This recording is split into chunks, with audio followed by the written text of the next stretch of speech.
po, napatay ka na. Panginoon, alam ko po, napatay ka na. Kaya po, si Mama Mary na lang po ang magandang magsabi sa inyo pag ikaw po ay muling nabuhay. Kaya binabasbasan kita sa ngalan ng Ama, ng Anak, ng Espiritu Santo. Amen. Sabihin mo amen. Binabasbasan kita sa ngalan ng Espiritu Santo. Amen. Wait lang. Panginoon, alam po sa ngalan ng Ama, ng Anak, ng Espiritu Santo. Panginoon, alam ko po at alam na mapinsan ko po, napatay ka na. At si Mama Mary na po ang maghandang magsabi sa iyo. Sa inyong pagkabuhay, sa ngalan ng Ama, ng Espiritu Santo. Amen. Binabasbasan kita sa ngalan ng Espiritu Santo. Amen. Sa iyong pagmuling kabuhay, ikaw ay namatay, ikaw muling nabuhay.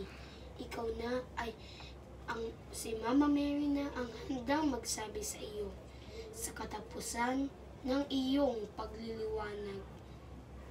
Panginoon, ako po'y binabasbasan niyo sa ngalan ng Ama, Anak, Espiritu Santo. Amen.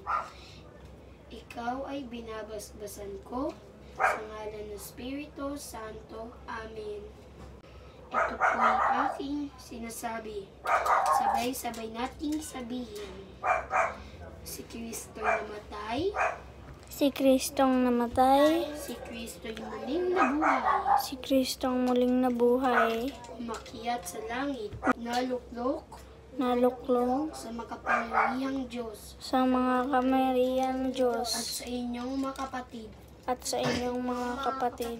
Na mula akong nagkasala. Nagbukla akong nagsala.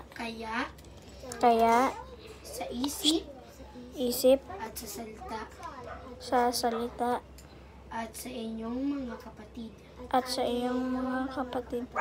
na ako'y panalangin. At ang dawa. Ako'y panalangin sa ating Panginoon. Amen. Amen. Dasalin natin ang pangsariling ay muna ang Malapit na. konting katahimikan para sa ating pagdarasal ng pangsariling pangdasal.